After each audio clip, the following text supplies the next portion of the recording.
앞 시간에는 이제 그 무첨당이라고 하는 이 공간이죠. 무첨당이라고 하는 공간의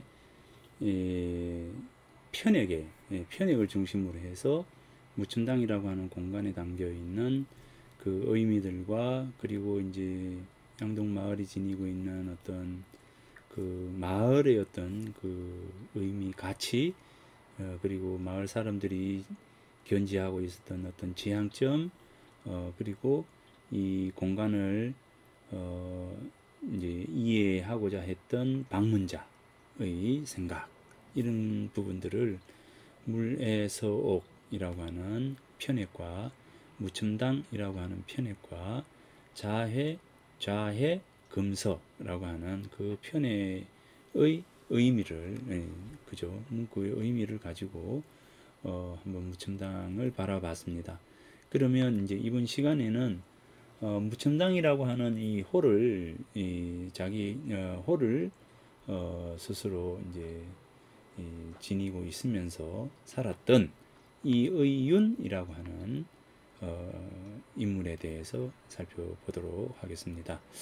자, 이의윤은 지난 시간에 이야기했던 것처럼 해제 선생의 맞손자입니다. 자, 맞손자입니다. 그래서 이제 이 해제 그 선생의 이제 손자가 다섯 분이죠. 다섯 분이 있는데, 첫 번째 이제 해제 이언적, 자, 이언적 선생, 해제 선생, 그 다음에 이제 이응인이라고 하는 분이, 이제 응인이라고 하는 분이 바로 아버지이고요. 자, 응인이고, 그 다음에 이제 여기 무천당 의윤이라고 하는 분이 이제 맞이죠. 둘째는 이제 그 양졸정, 그죠? 양졸정, 그다 양졸정에 이제 이의징이라고 하는 분이죠. 의징. 둘째는 이의징, 셋째는 이의활이라고 하는 분이고, 그 다음에 넷째는 뭡니까? 이의잠, 그렇죠, 잠, 이의잠이 되고, 다섯째는 이의온, 이의택이라고 하는데 이제 온이 됩니다. 그래서 이 의윤, 의징, 의활, 의잠, 의온, 이렇게 해서 5명의 이제 손자. 그래서 양동은 맞이인 무첨당이 맛집이죠. 이 맛집이고, 둘째 집이 이제 수졸당, 셋째 집이 설천정, 넷째 집이 뭡니까? 넷째 집이 아니다. 둘째 집이 양졸정, 양졸정. 자, 양졸정. 그 다음에 이제 설천정, 수졸당, 온해서 이 오의정, 이렇게 해서 요 5분이 바로, 그래서 지금 또 여기가 이제 맞이집이죠. 맞이집이고 종택이 됩니다. 무첨당이 바로 해제 이현적 선생의 종택이 되는 것이죠. 자, 그러면 자, 이의윤 선생에 대해서 살펴보도록 하겠습니다. 자, 이의윤 선생은 응인, 아버지인 응인의 맞이입니다. 맞이고, 지금 이제 무첨당 집에서 이제 태어났죠. 무첨당 집에서 태어났고, 8살에 스승에게 나아갔고, 10살이 되기 전에 시와 부를 지었다. 10살이 되기 전에 이제 시도 짓고 부도 지었다. 그 다음에 이제 무인년, 이제 선조 11년에 응인 공이 신령 현감이 되었을 때 의징과 함께 이제 이 신령 현으로 이제 갔죠. 거기서 이제 관아에 보면, 관아 이제 뒤쪽에 숲이라고 해야 되나요? 이거 뭐 조그마한 이제 이 공간이죠. 그 공간에 매죽림이라고 하는 매중림, 아주 정결한 곳을 골라서 작은 집 하나를 짓고, 대나무를 기와처럼 이렇게 얹어 놓고서 공자와 맹자, 정자와 주자의 위패, 위패를 만들어서 그 집 안에 숨겨놓고 날마다 음식을 올렸다. 이렇게 이 공자께서 이제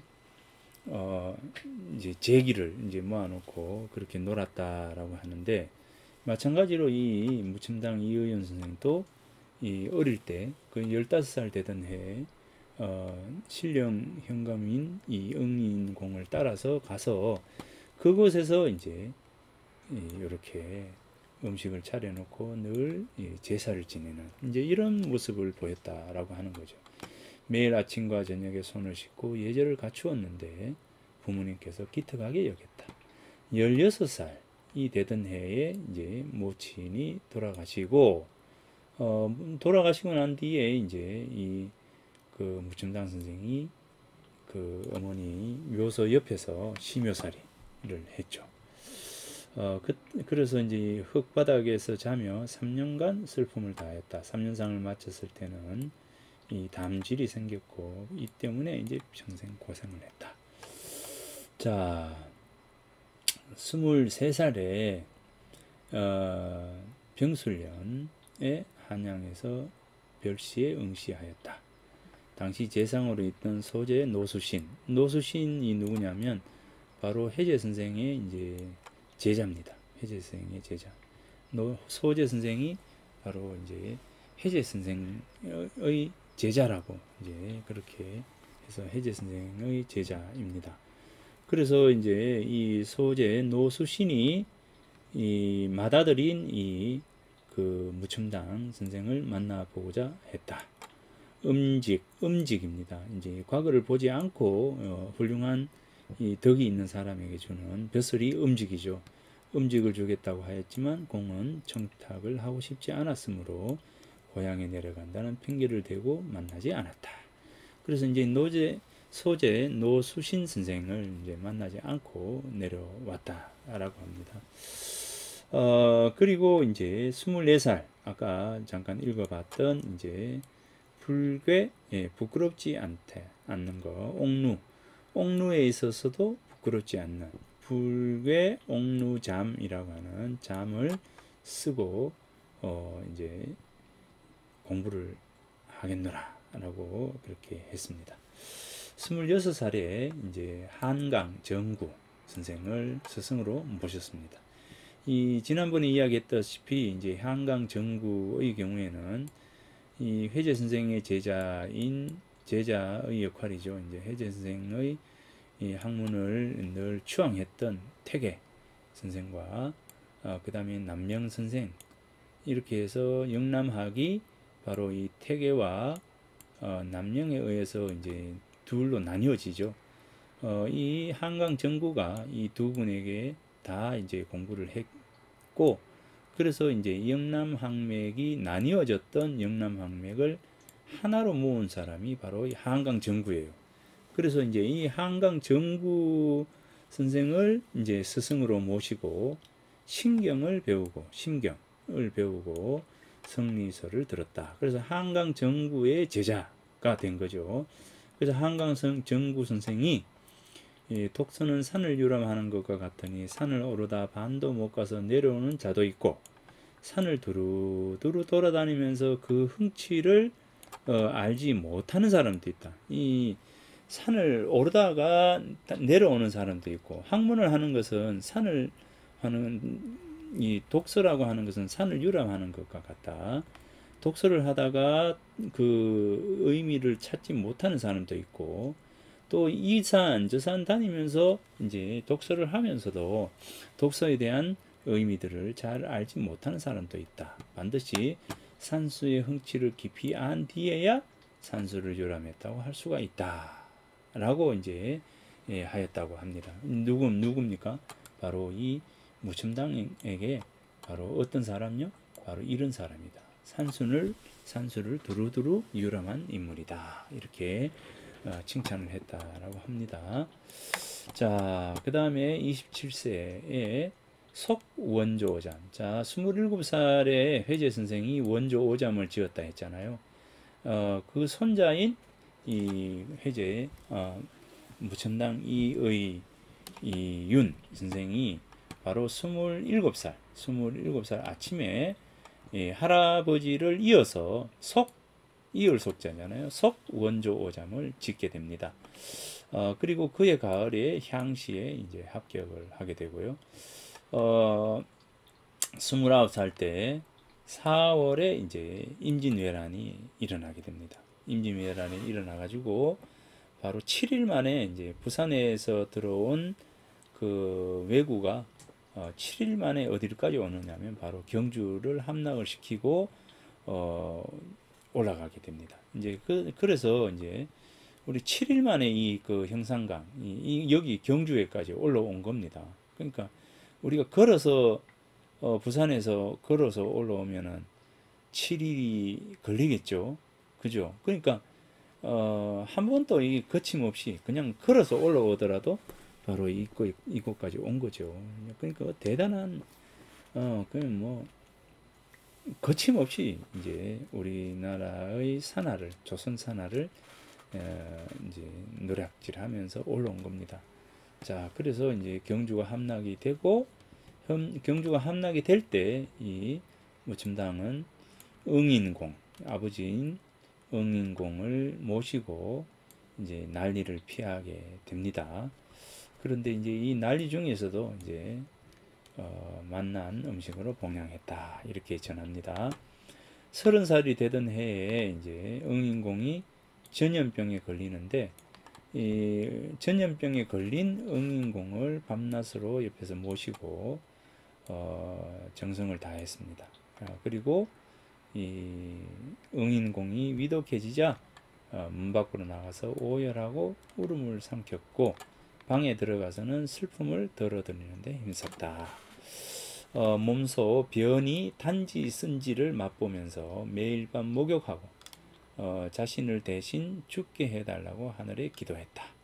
부친이 돌아가셨을 때도 친한 벗들이 감염을 두려워해서 상례를 보살펴주지 않았지만 공은 슬픔에 가슴을 치면서 시신을 매만졌으며 염하고 염하고 이제 습하는데 예를 다했다. 장례무품을 쓰는데도 나중에 서운한 마음이 들지 않게끔 했다. 그래서 전염병에 걸렸다. 3년상을 마치고 33살 그 다음 해에 3년상을 마치고 그 다음 해에 이의윤 선생이 돌아가시게 됩니다. 이제 34살에 이제 돌아가시게 되죠. 그러니까 이 어찌 보면 이제 응인공의 병 구안을 하면서 전염병에 걸렸고 이 전염병에 의해서 스스로도 목숨을 잃게 됩니다. 자, 이 의징이라고 하는 둘째 동생이죠. 이 둘째 동생이 먼저 이제 돌아가시게 되는데, 이 의징, 이 아우를 보내면서, 자, 여기 보면 우리 형제를 곰곰이 생각해 보면 일찍 집안의 어려움을 만나서 어려서 어머니를 여인이 끝없는 원통함이 가슴에 늘 간절하였다. 자, 16살에 어머니를 잃게 되죠. 16세. 16살에 어머니를 잃게 되고, 그렇지만 이제 저마다 힘을 다해 늙도록 게을리하지 않으리라 생각했다. 어찌 알았겠는가? 일이 마음대로 안 되어서 화가 극에 달하여 종천지통 하늘에 닿을 이제 고통이죠. 하늘에 닿을 슬픔이 생겼다. 요거는 뭡니까? 아버지의 이제 돌아가심, 이제 부친의 돌아가심. 그리고 난 뒤에 이제 부친이 돌아가시자마자 바로 이 의징이라고 하는 동생이 또 죽게 되고, 그래서 천지불인이여 하늘에 어질지 못함이 이렇게 혹독하다. 이렇게 해서 의징이라고 하는 이제 둘째 동생을 보내면서 읽고서 쓴 시가 바로 이제 이 시입니다. 자,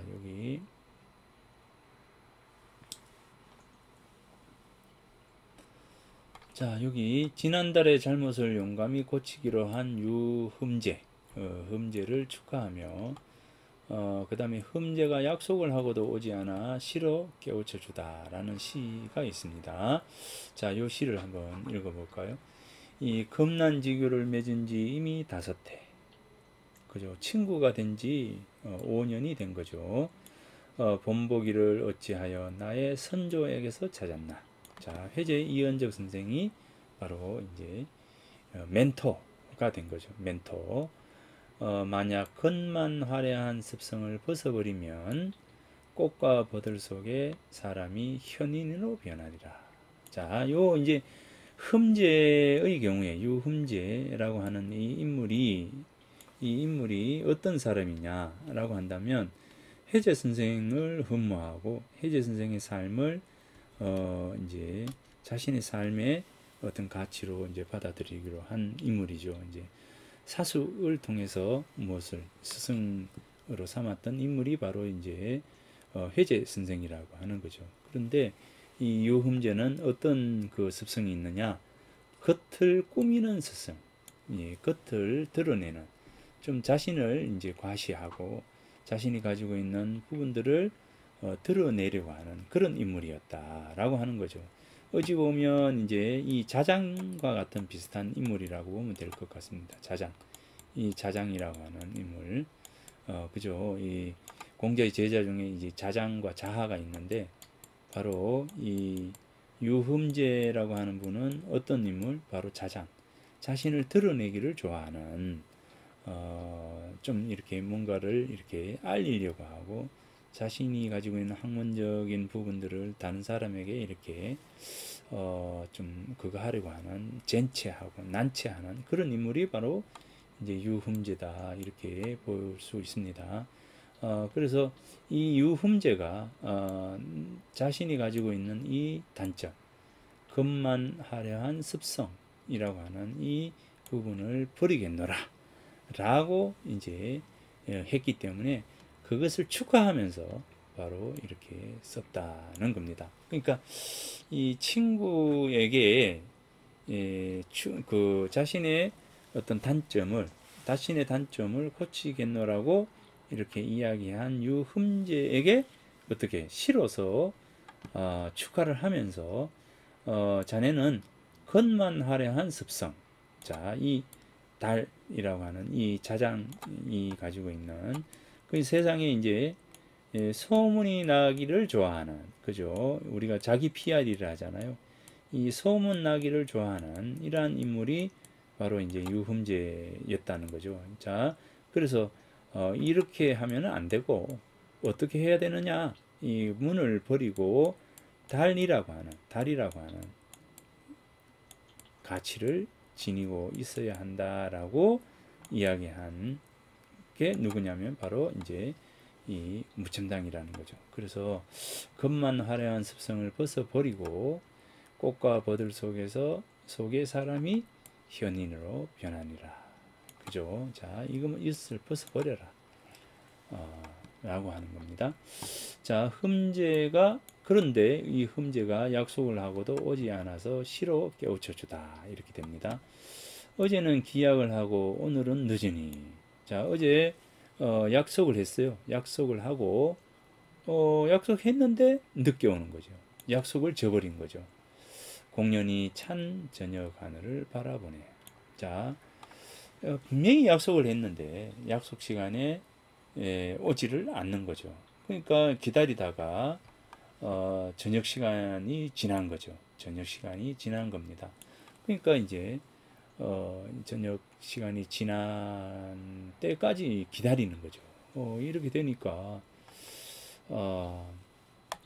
5당의 2, 3자들이요 이제 우리 당의 여러분들에게 말하노니 우정은 신의를 지키는데 달렸다. 자, 여기 뭡니까? 금난지교 이제 친구가 되기로 약속한 것이 5회인데 그러니까 친구 사이의 우정이 존속하려고 한다면 서로 신의가 있어야 된다. 즉 약속을 지켜야 한다. 이런 거죠. 약속을 지키지 않는 사람과 친구가 될 수 없다. 이렇게 되는 것이죠. 자, 그래서 유흠제의 단점을 이렇게 지적하고 자네는 이렇게 해야 돼 라고 거침없이 말할 수 있는 사람, 그죠? 그 다음에 이렇게 이제 친구에게 신의를 지켜야 된다, 신의를 지키지 않으면 안 된다 라고 이렇게 이야기를 한 겁니다. 자, 그래서 친구를 우리가 이제 친구 사이를 우정을 지키는 것도 좋지만, 우정을 지키기 위해서는 그 친구에게 무엇을 어떻게, 친구의 잘못을 꾸짖는 이제 그 부분입니다. 자, 이 부분에서 우리가 친구 간에 지켜야 할 도리를 이야기한다면, 친구 간의 친구 간에 지켜야 할 도가 있습니다. 자, 그것을 우리는 뭐라고 하느냐면 이 책선지도라고 합니다. 책. 자, 이렇게. 자, 꾸짖을 책이죠. 꾸짖을 책. 예, 꾸짖다 이렇게 되죠. 꾸짖을 책 이렇게 되죠. 그 다음에 뭡니까? 요 선입니다. 선. 책선. 그럼 이게 선을 꾸짖다 이렇게 되나요? 아닙니다. 자, 꾸짖을 책, 책선, 지도 이렇게 되죠. 자, 이렇게 됩니다. 책선 지도입니다. 친구 사이에 지켜야 할 도리라고 한다면 바로 이 책선 지도가 됩니다. 책선. 친구 사이에 지켜야 할 도리, 바로 책선 지도. 즉, 이건 뭐냐면 선하기를 요구하는 도리가 있네요. 요구하다. 이제 요구하다. 자, 요구하다입니다. 요구하다. 요구하다. 자, 요구하다입니다. 선하기를 요구하는 겁니다. 요처럼 너와 내가 친구라면 너는 뭡니까? 근만 화려한 습성을 버려야 해. 이렇게 친구에게 가감히 충고를 하는 거죠. 친구가 선하기를 요구하는 겁니다. 선하기를 요구하는 거죠.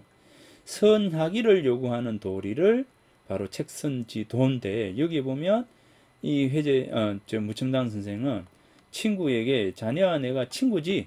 자, 그러면 친구이기 때문에 자네는 나와 친구가 되기 위해서는 선해야 해. 바르게 살아야 해.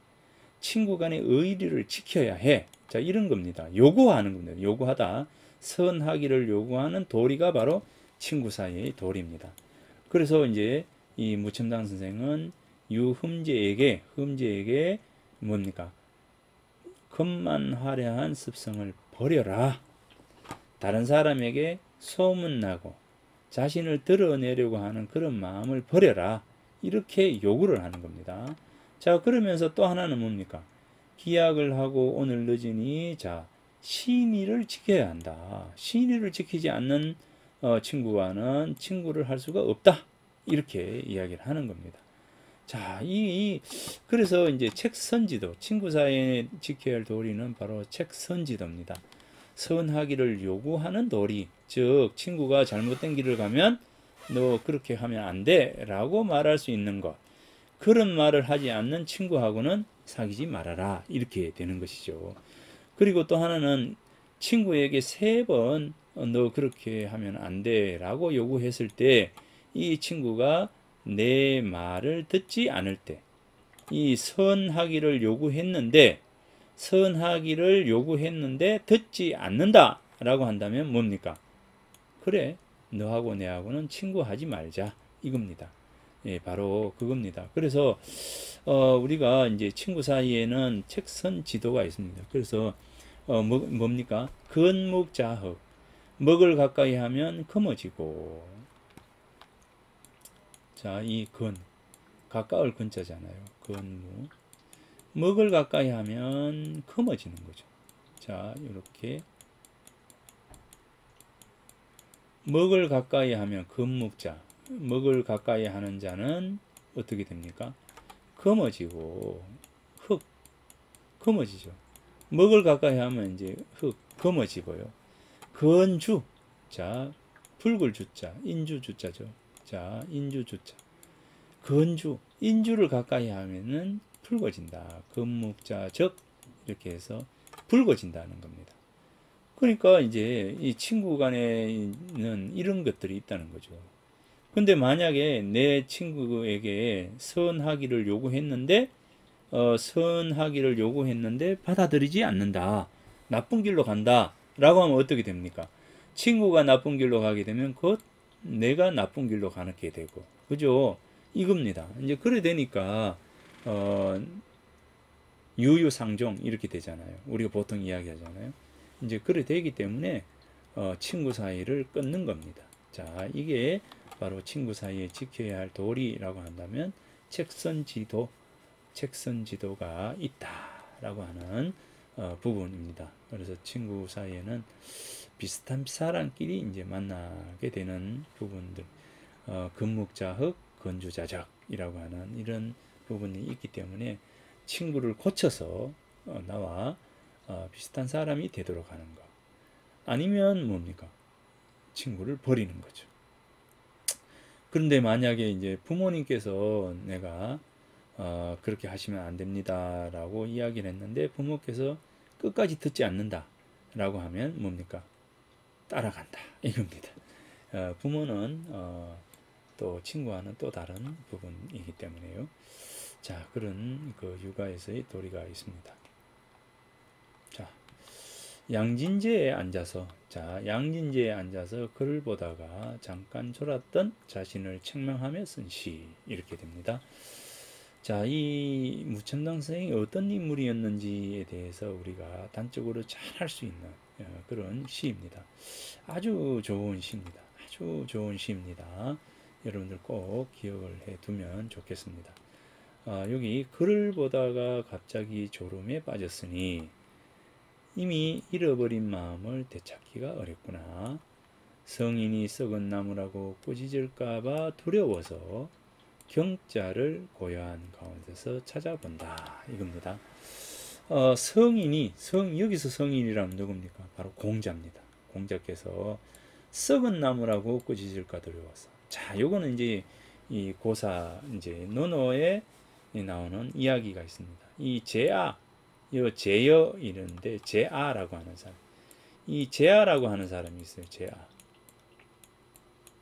이 제아라고 하는 사람이 있습니다. 이 제아라고 하는 사람이 있는데 이 제아가요. 공자께서 내가 잘못했다라고 시인한 것이 한 게 있습니다. 그러면서 그 사람을 그 판단할 때 선입견을 가지고 판단하지 말고 반드시 뭡니까? 시관찰을 통해서 친구를 살펴본 이후에 그 사람 됨됨이를 이야기해야 된다.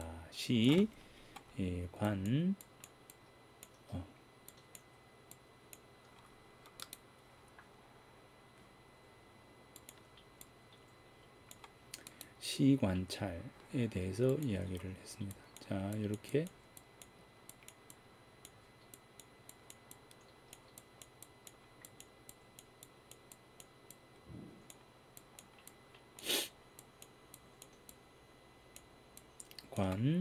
그 다음에 찰,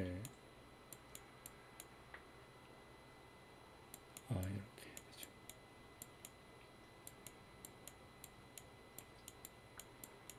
자, 시관찰입니다. 그래서 이제 사람을 이렇게 우리가 판단하고자 할 때 이 세 가지 단계로서 사람을 판단해야 한다라고 제시를 했습니다.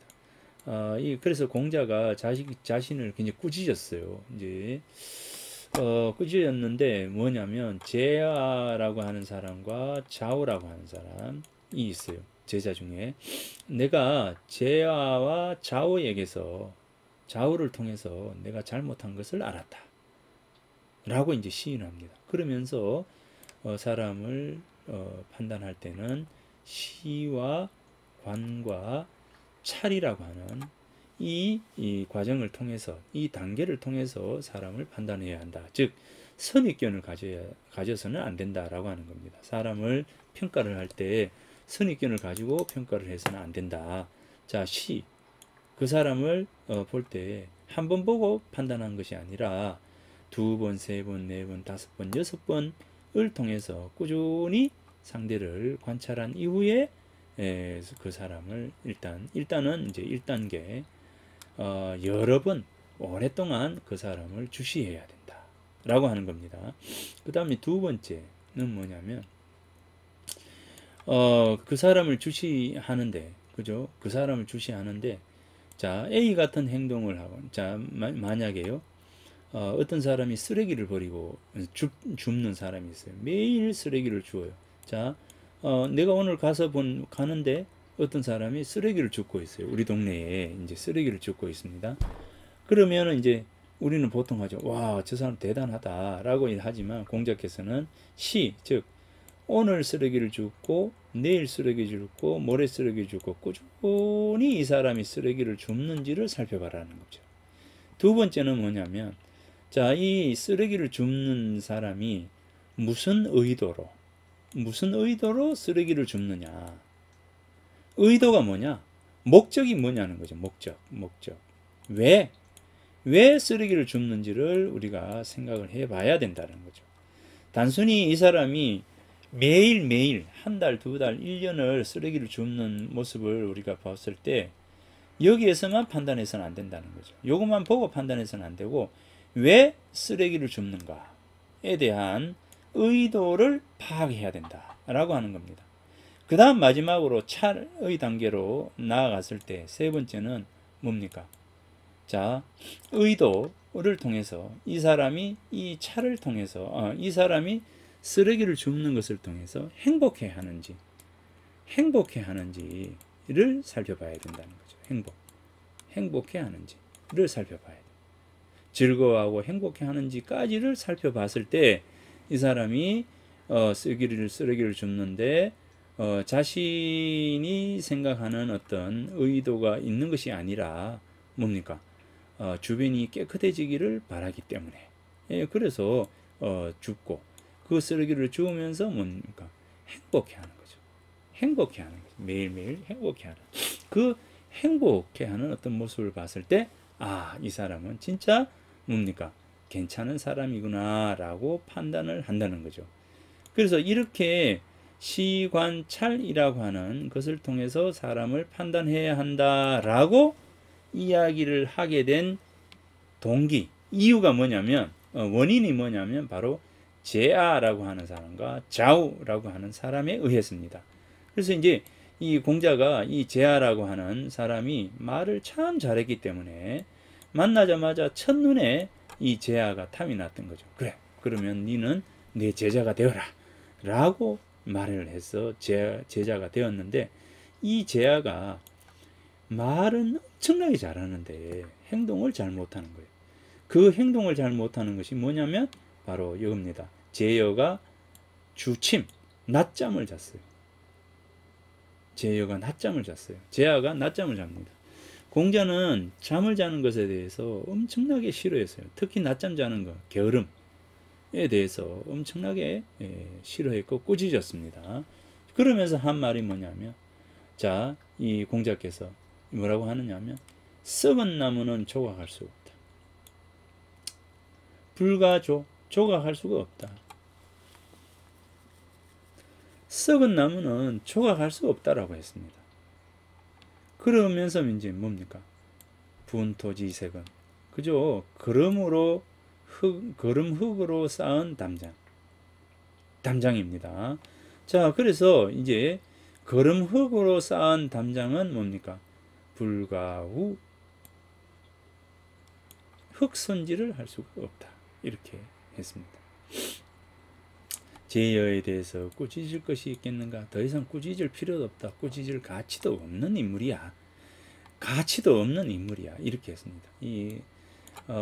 꾸짖을 가치가 없는 인물, 이렇게 했습니다. 이제 그러니 얼마만큼 그 공자께서 제아라고 하는 인물을 싫어했는지를 알 수 있습니다. 자, 여기서 성인이 썩은 나무다. 썩은 나무는 조각할 수 없잖아요. 우리가 조각할 수 있는 것은 어떤 아주 그 결이 곱고 반듯한 나무죠. 그래서 여기에서 글을 보다가 갑자기 졸음에 빠졌으니, 요 시가 이 30살이 되었을 때 쓴 시예요. 그러니까 이 30살이라고 한다면 이 아버지인 응인공을 이제 병수발하던 때입니다. 그리고 병수발하면서 어떻게 해요? 자신 또 병이 들었을 때거든요. 이제 그러니까 그때 병수발하는 그 틈틈이에 뭘 했습니까? 바로 책을 읽었다는 거죠. 책을 읽다가 어떻게 해요? 졸음에 빠졌다. 잠깐 잠을 잤다는 거죠. 그러니까 몸이 아주 안 좋은 상태에서 잠깐 졸았다는 거죠. 그러고 난 뒤에 그러면서 이제 스스로는 뭡니까? 지야 난수 이 방심. 이미 방심, 마음 놓아버린 마음입니다. 놓아버린 마음.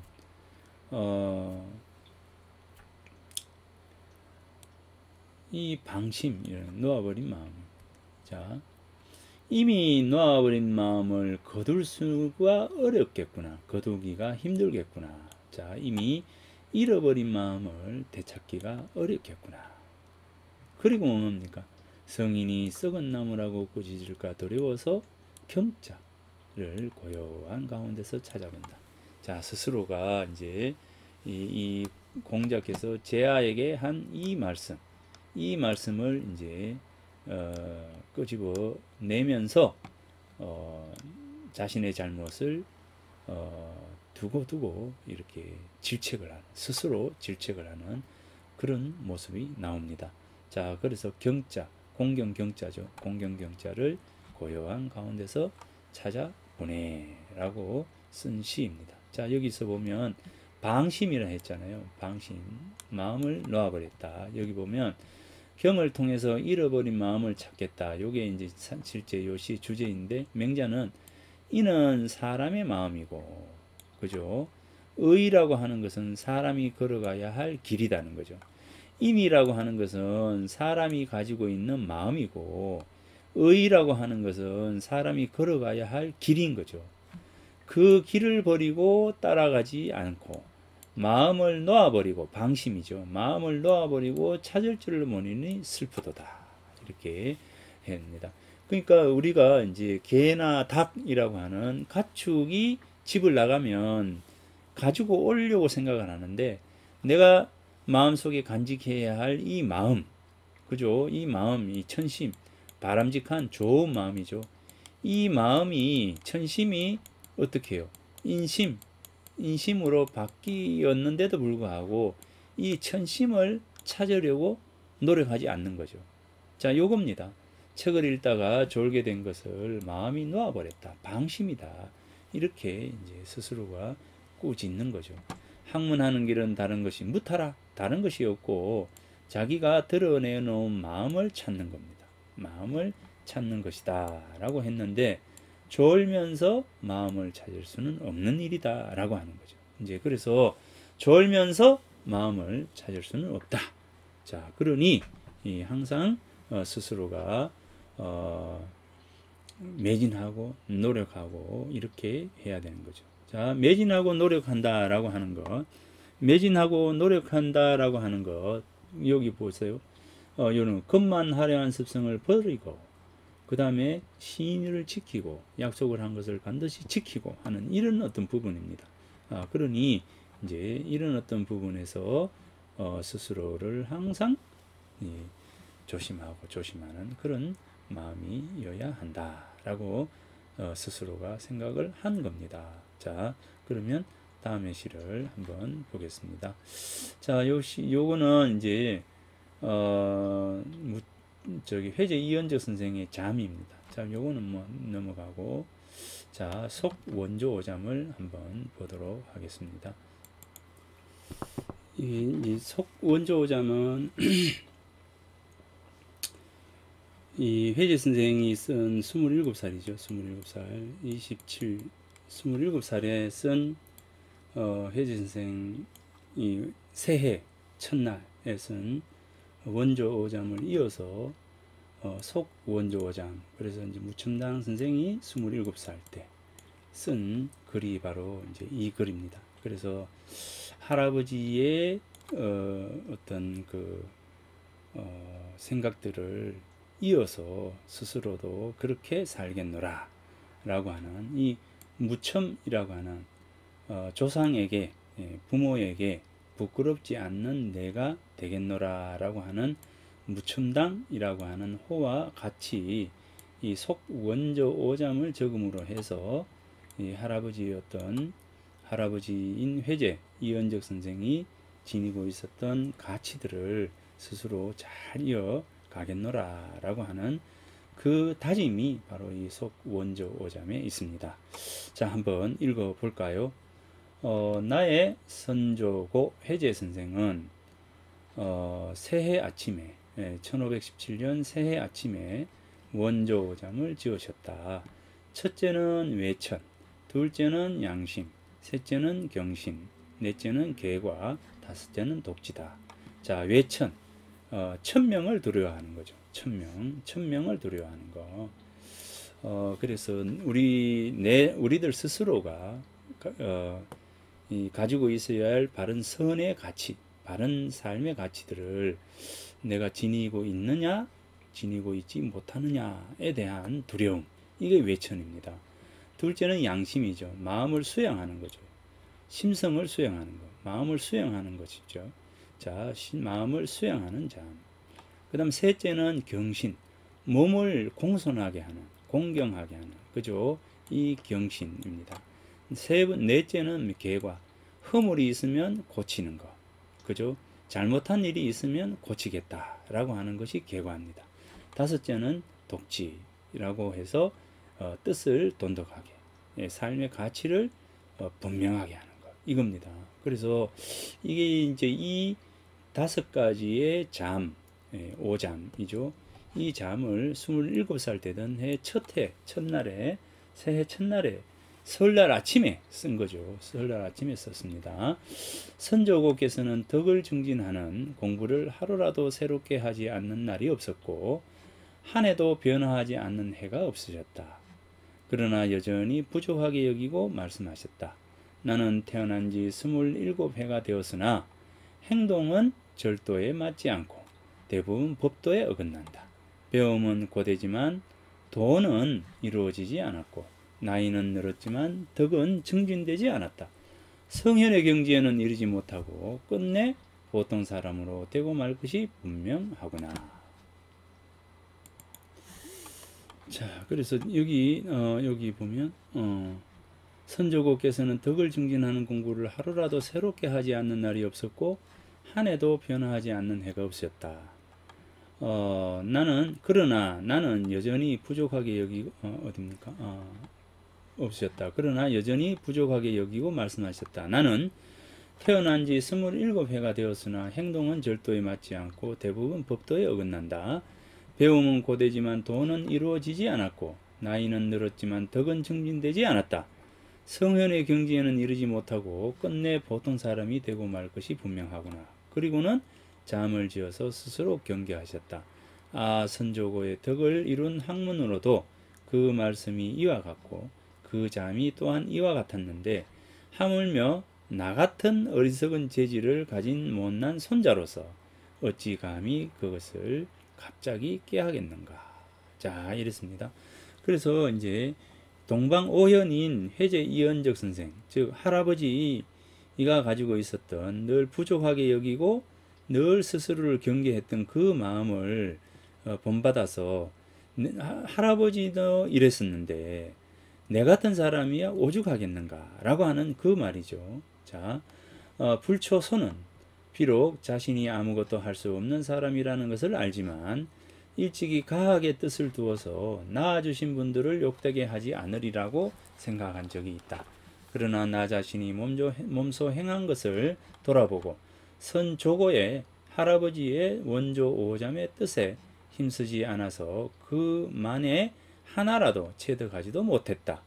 선조고의 유업을 이을 길이 없어서 가업이 무너지려 하니 마음속 근심이 마치 낚시 바늘에 걸린 물고기와 같다. 나의 나이도 27이고 오늘이 또한 새해 아침이다. 선조고께서 원조 오잠을 지은 때도 27 되시던 새해 아침이었다. 손자된 자가 감히 두려워하며 경계하는 바를 알지 못했어야 되겠는가. 거북 등을 긁어서 모전을 이룬다는 말이 옛날부터 있으므로 어찌 감히 선조의 잠을 취하여 뺏겨서 한 본을 만들고 그 뜻을 계승하려는 마음을 스스로 붙여 이 잠을 이루어 새해에 스스로 권면하는 바탕을 삼는다. 이게 이제 석 원조 오잠입니다.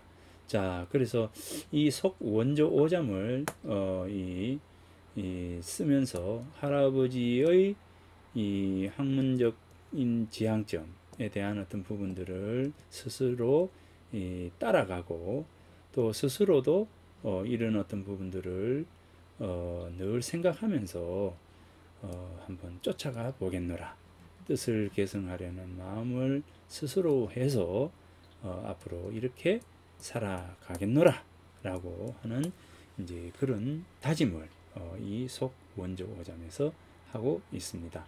자, 여기 보면 이제 여기까지가 이제 요 자료의 요 부분인데, 우리 자료에는 이제 이 무첨당 선생이 쓴 그 시들을 잠을 여러 개를 소개를 해 나왔습니다. 이제 그러니 지금까지의 어떤 요 동영상에서의 그 강의들을 이제 생각하시면서 우리 책에 있는 치유의 숲 책에 있는 자, 요 부분들을 한번 자세히 한번 읽어 보십시오. 읽어 보시면서 이 회재 이은적 선생의 손자인 이 무첨당 이의윤 선생의 학문적 지향점, 그리고 이 학문을 통해서 우리가 배워가야 할 어떤 부분들을 여러분들이 한번 생각해보는 그런 시간이 되었으면 좋겠습니다.